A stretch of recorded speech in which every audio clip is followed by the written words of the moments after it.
Olá, seja muito bem-vindo, bem-vinda ao curso intensivo de metas, começando aqui com a nossa primeira aula sobre ideias para meta-análise. Estamos começando aqui um passo a passo de 10 aulas para te ensinar desde como gerar a sua própria ideia até o ponto final, onde você vai escrever o seu artigo, escrever o seu abstract para mandar o trabalho para um congresso. Lembrando que esse é o grande objetivo do curso intensivo de metas. Te dar autonomia para você conseguir fazer todo esse processo de forma independente. E claro, já começo ressaltando a importância do tema específico da aula de hoje, sobre ideias para meta-análise.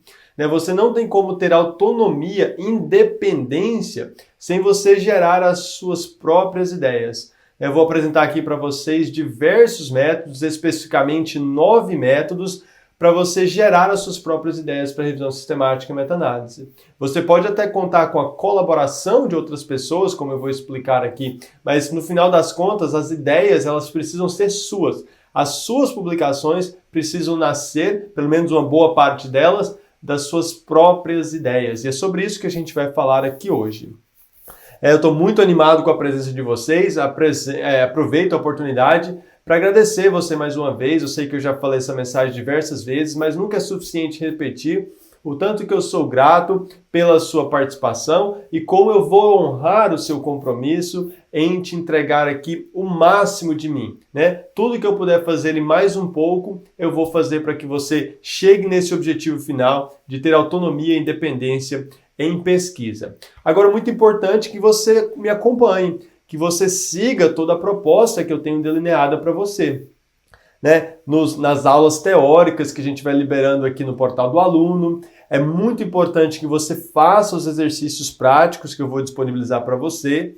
Esses exercícios, eles vão te ensinar a fazer a meta-análise. Na aula teórica eu vou te explicar sobre conceitos, sobre teoria, mas no final das contas você precisa colocar tudo isso em prática para ganhar essa tão desejada autonomia em publicações, em pesquisa científica. Isso não acontece só escutando as aulas teóricas.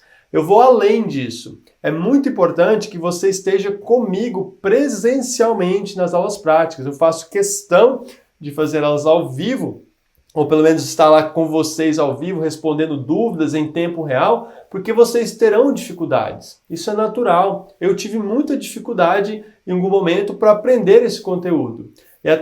Porque eu não tive essa orientação, alguém segurando na minha mão, como vocês terão comigo aqui, por exemplo. Então, muito disso eu aprendi na raça, tentando, vendo o que dava certo, o que dava errado, o que outras pessoas faziam na literatura.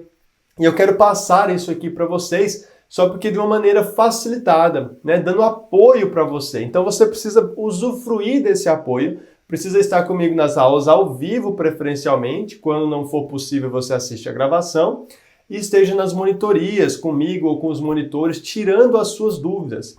O curso é prático, pessoal. Eu quero ressaltar essa mensagem para você aqui desde já. A gente está começando aqui o passo número 1, que é como você vai ter autonomia. E o último aviso aqui, antes da gente entrar no conteúdo da aula de hoje, que eu quero passar para você, é para você ter persistência, tá bem? Começar o curso é facinho, assistir a primeira aula teórica é muito fácil, o conteúdo hoje ele é leve, Ele é fácil de captar, de entender, a aula prática número 1 é fácil, mas é natural que esse conhecimento vai ficando cada vez mais apresentando-se como um desafio, tá certo? Principalmente à medida que a gente for avançando para a metade final do curso. E é muito importante que você suba, que você se apresente na sua melhor versão para aceitar esse desafio e para vencer esse desafio. Lembra que eu falei lá no mapa da publicação sobre a mensagem de John F. Kennedy, em 1962, "We choose to go to the moon". Você escolheu chegar aqui na aula 10. Você escolheu ter autonomia para fazer sua revisão sistemática e meta-análise. Isso aí é uma decisão consciente, ela não vai acontecer por acaso ou com pouco esforço assistindo algumas aulas aqui gravadas e pronto. Você precisa colocar sua energia, sua dedicação nisso aqui. Precisa ser prioridade para você. Então fique atento aos nossos avisos, seja nas aulas práticas ao vivo, seja nas monitorias, traga suas dúvidas, comece a trabalhar nas suas ideias E com essa energia, com essa persistência e, claro, com o meu apoio, com o apoio de todo o nosso time, você vai, né, ter um resultado exponencial, muito maior do que você espera. Acredite em mim, se você fizer tudo isso. Então vamos lá? Depois dessa introdução aí, nosso primeiro passo de 10 passos sequenciais para você desenvolver a sua própria ideia, a sua própria publicação em revisão sistemática e meta-análise. Tudo começa com a ideia. Tá bem? O intensivo de metas, as minhas aulas não tem filiação com a Universidade de Harvard, com o Hospital Brigham and Women's Hospital, instituições onde eu trabalho no momento em que eu estou fazendo essa gravação aqui, pessoal. E esse aqui é o conceito que resume tudo que a gente vai discutir aqui na aula de hoje. Nós vamos falar sobre ideias para revisão sistemática e meta-análise. É importante entender que essas ideias surgem a partir de outras ideias.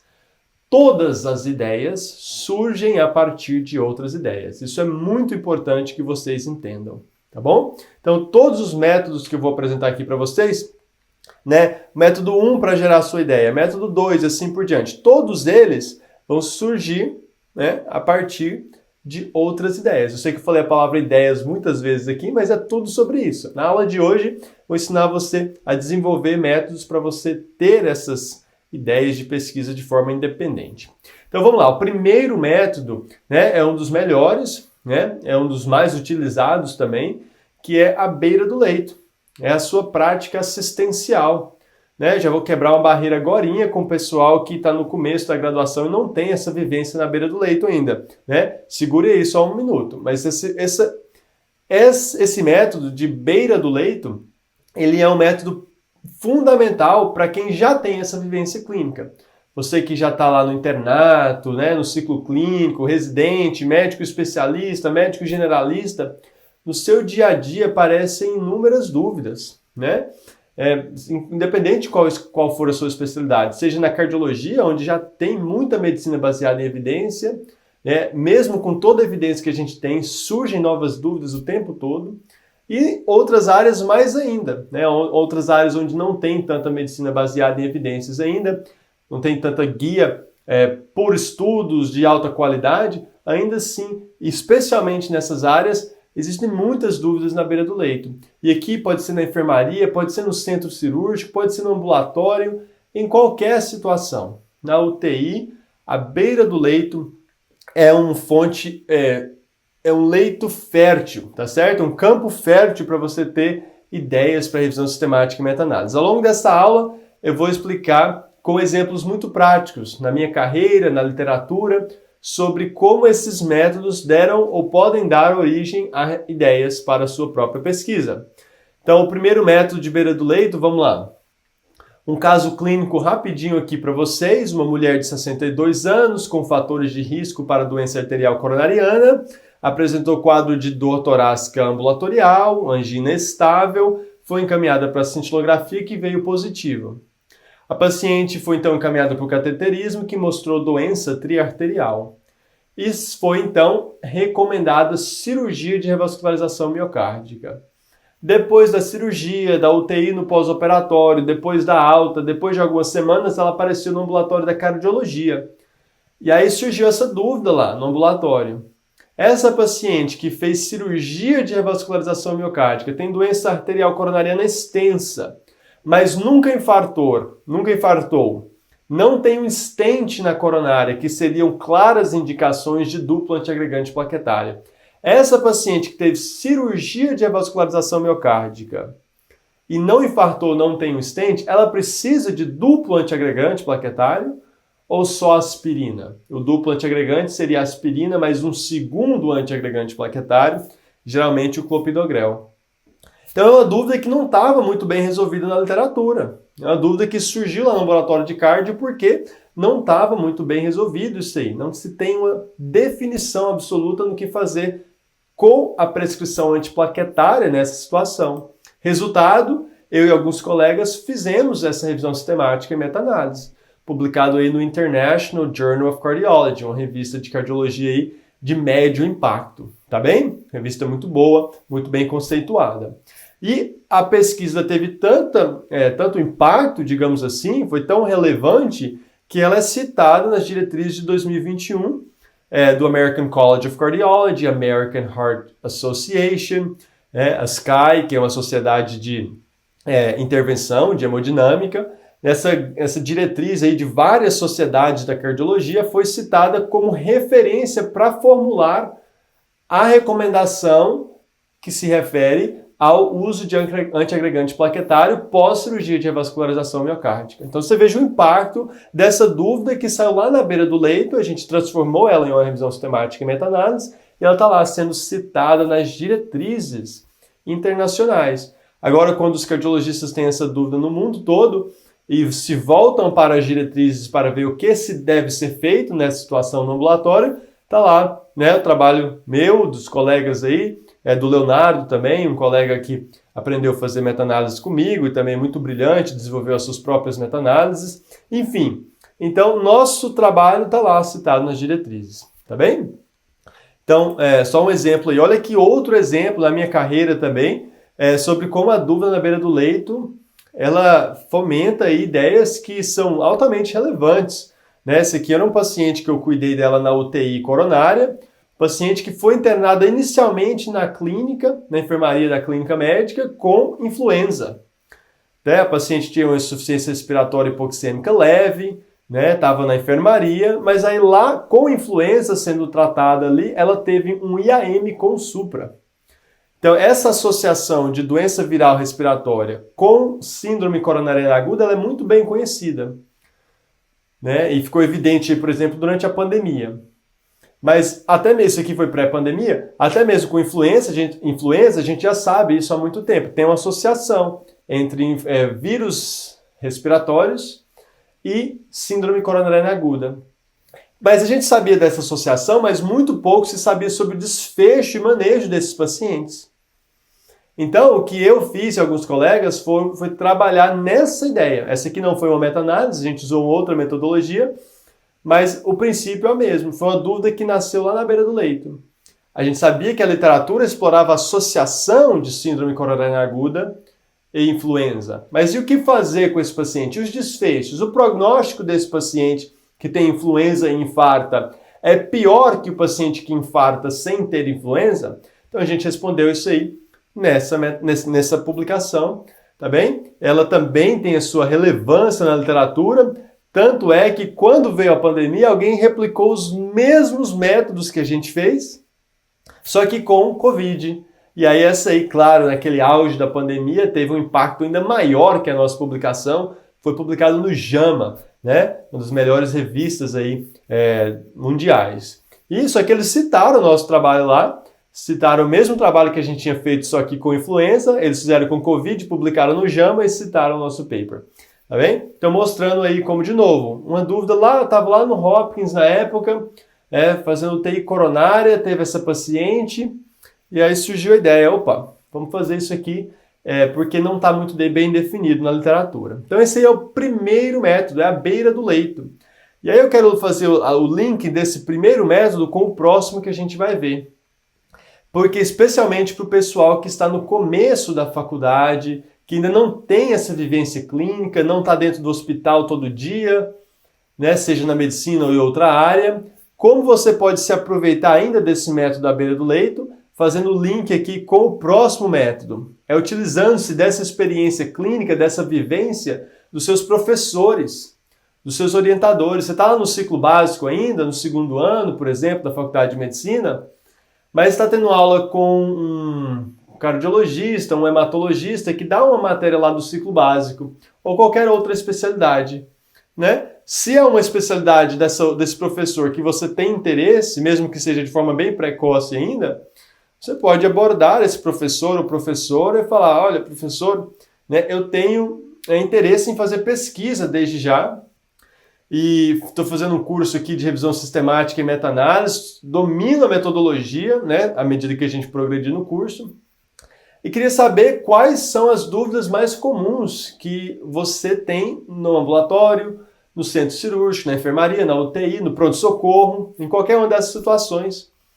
E essas pessoas, essas dúvidas, para quem está na linha de frente, né, fazendo medicina assistencial o tempo todo, elas são muito comuns.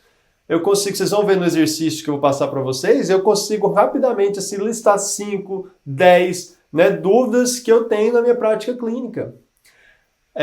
E essas pessoas podem fazer isso por você. Então essa é uma maneira que quem está na faculdade, no começo da faculdade, no começo da graduação, ainda não está vivendo aquela parte assistencial de forma intensa, pode se aproveitar do primeiro método, mas através de outras pessoas.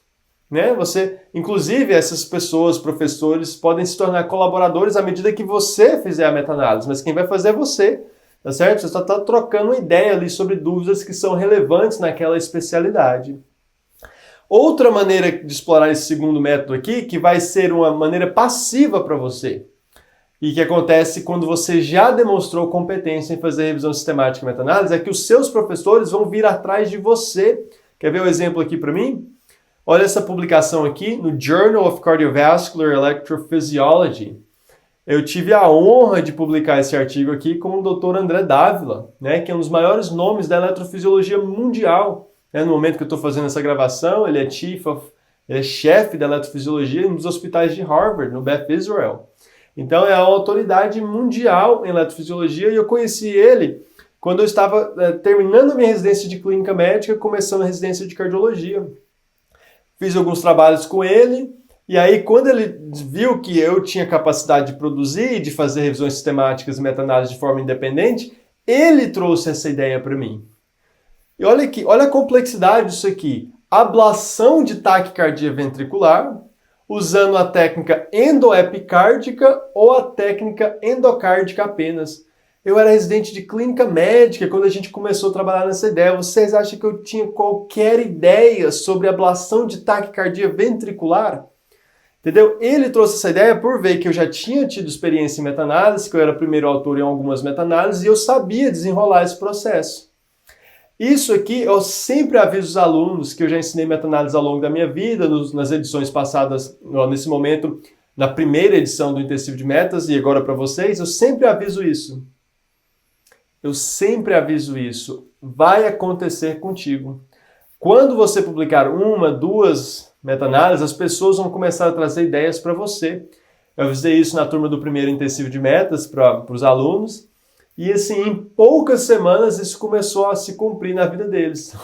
Uma aluna que fez quando estava no internato, sempre teve muita dificuldade em conseguir orientador. Batia numa porta, batia em outra, e sempre aquela história, eu não tenho nada agora, quando eu tiver eu entro em contato com você, e nada dava certo. Ela fez o curso intensivo de metas, fez uma meta-análise. Ela fez uma meta-análise, o pessoal da faculdade descobriu, e o diretor da faculdade mandou e-mail, na verdade, para ela, sugerindo uma ideia para trabalharem juntos ali numa revisão sistemática e meta-análise.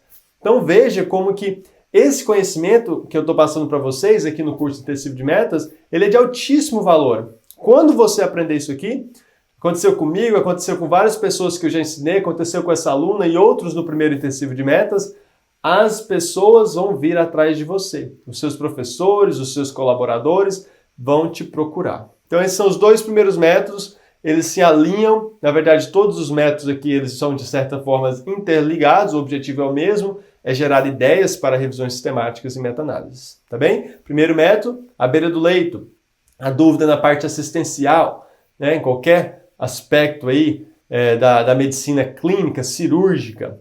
E o segundo método é com dúvidas, perguntas de colaboradores, de professores, de orientadores na faculdade, na residência e assim por diante. Vamos para o terceiro método?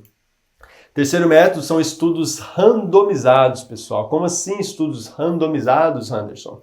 Olha, quando um estudo é publicado na melhor revista da sua especialidade, ou em uma das melhores revistas da sua especialidade, um estudo randomizado é publicado em uma revista que tem relevância na sua especialidade de interesse, isso significa que aquele tema é muito quente, porque deve ter sido um estudo muito bem conduzido, um estudo randomizado e foi publicado numa revista de alto impacto. E há um interesse da comunidade na sua especialidade em saber sobre aquele tema, porque ele foi aceito numa das revistas melhores da sua área de interesse. Ótimo. Só que além disso, além de ser um tema interessante, tem outro aspecto importante aí, que é o seguinte: naquele momento onde o artigo foi publicado, havia uma incerteza sobre aquela pergunta clínica, porque senão não teria conduzido o estudo. Claro que se o estudo foi publicado, ele pode ter agregado muito no sentido de resolver aquele problema, mas presume-se que no momento daquela publicação havia um interesse geral no tema e havia uma dúvida sobre aquela pergunta que estava sendo respondida pelo paper. Então a gente já tem aqui um ambiente muito fértil para fazer revisões sistemáticas de meta-análise, porque o tema é de interesse, porque há dúvidas sobre a efetividade dessas estratégias, se forem terapêuticas ou diagnósticas, há uma dúvida sobre aquele tema sendo publicado, e aí se você juntar um terceiro componente, que é estudos prévios semelhantes, abordando o mesmo tema, você já tem uma ideia pronta para revisão sistemática e meta-análise. Prontinho. Chegou para você estudo randomizado, há um interesse na literatura, há dúvidas sobre aquele tema. Se você identificar estudos semelhantes àquele, você já tem uma ideia para a meta-análise quase pronta. Então, olha o exemplo aí também, sempre deixando isso aqui de maneira bem prática, né? Ablação de fibrilação atrial. A ablação de fibrilação atrial, a FA, vocês sabem, é a arritmia praticamente mais comum, né, que existe. Ela é uma doença que, além de estar associado a aumento de mortalidade por eventos tromboembólicos e outras complicações, ela causa um desconforto, é muito sintomática em uma grande parte dos pacientes. E para tentar manter o paciente em ritmo sinusal, uma abordagem muito boa é a ablação por catéter. Como que é feita essa ablação? É feita uma lesão no ósteo das veias pulmonares, que está sendo representado aí. Essa lesão tem o propósito de isolar eletricamente o ósteo das veias pulmonares. Só que existem duas técnicas para fazer isso. Uma delas é congelar o ósteo das veias pulmonares, que a gente chama de criobalão, aparecendo aí na tela da esquerda. E a outra estratégia é queimar, aumentar a temperatura até causar uma lesão térmica com radiofrequência, que é a imagem da direita. Então, havia uma dúvida, né, sobre qual das duas estratégias é melhor para fazer a ablação de fibrilação atrial. É o balão, o criobalão, ou é a radiofrequência? E aí, de forma muito elegante, esses autores fizeram um estudo e o nome do estudo foi Fire and Ice, né, representando aí as duas técnicas. Fire é a radiofrequência e o criobalão seria o gelo, Fire and Ice.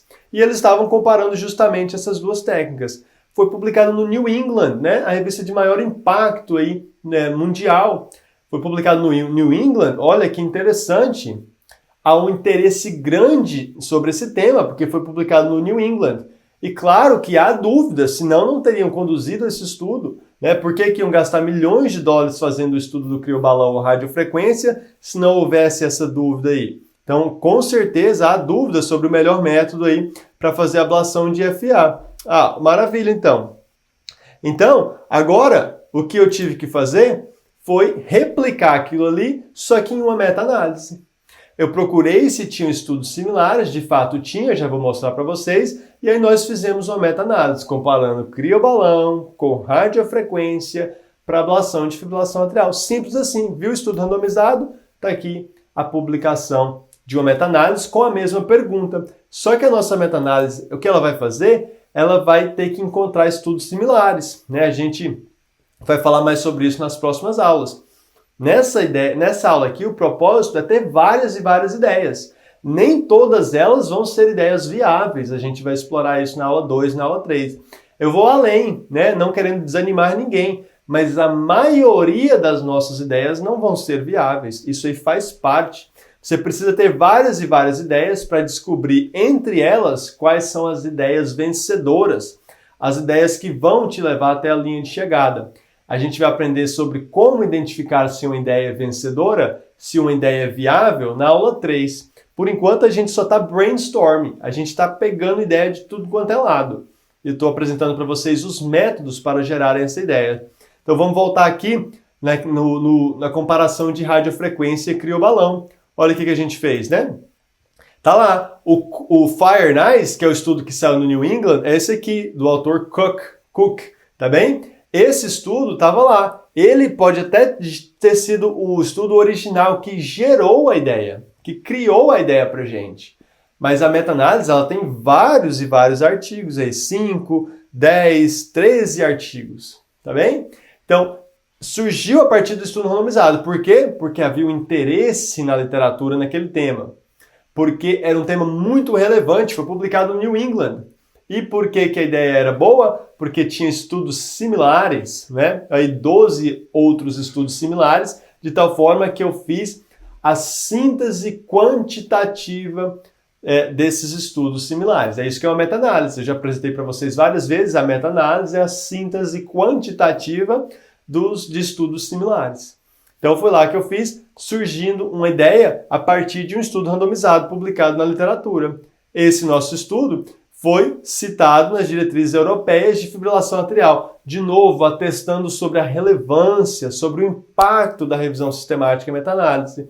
Agora, quando os cardiologistas, quando os eletrofisiologistas, na verdade, decidem aí mundialmente se eles vão aplicar radiofrequência ou criobalão, né, eles olham para as diretrizes para ver essas recomendações. E na diretriz está lá o estudo do Fire and Ice, está lá, com certeza, está na diretriz. Mas além do estudo do Fire and Ice, está lá a nossa meta-análise, né, dando apoio a essa recomendação, né, qual que é a melhor estratégia, se é a radiofrequência ou se é o criobalão. Então, para a gente finalizar esse terceiro método, fica a dica aí para vocês, pessoal. Olha, confiram sempre a literatura nos seus temas de interesse. Repito, né, você escolha aí as 5 melhores revistas, por exemplo, na sua área. Para cardiologia, eu citei 5 papers aqui, 5 revistas, revistas de altíssimo impacto que publicam temas de cardiologia. New England Journal of Medicine, JACC, que é o Journal of the American College of Cardiology, Circulation, European Heart Journal, JAMA Cardiology. Essas 5 revistas e várias outras, mas essas 5 são as principais na cardiologia. O que eu sugiro que você faça, né, agora mesmo, né, termina essa aula, já vai lá e faz. Você pode virar um assinante, não um assinante pago, que paga todo mês, não é isso que eu estou querendo dizer. Você vai se subscribe, né, fugiu agora a palavra em português, você vai assinar, você vai se registrar, essa era a palavra, na lista, no newsletter das suas revistas de interesse, na sua área. E aí toda semana essas revistas vão mandar a tabela o índice, né, dos artigos publicados na revista naquela semana. Aí você pode passar o olho no título e no abstract, né? Não precisa ler todos os artigos, claro, isso não seria viável, mas passa o olho no título, lê os abstracts que mais te interessam e toda semana, fazendo assim, você vai receber várias e várias ideias de revisão sistemática e meta-análise na sua caixa de entrada, no seu e-mail. Então se registre nesse newsletter aí para você receber essas ideias aí chegando para você toda semana, a partir de estudos que estão sendo publicados em revistas de impacto. Opa, então tem interesse na sua especialidade naquele tema, então quer dizer que há dúvidas sobre aquele tema. Se você achar estudos similares, pronto, você já tem uma ideia pronta para revisão sistemática e meta-análise, tá bem? Então, relacionado a esse tema aí, nós temos o quarto método, que a gente vai começar a falar dele aqui logo depois de um breve intervalo. Então vamos lá, já a gente começa com o quarto método para você ter as suas próprias ideias de revisão sistemática e meta-análise. Até agorinha, pessoal!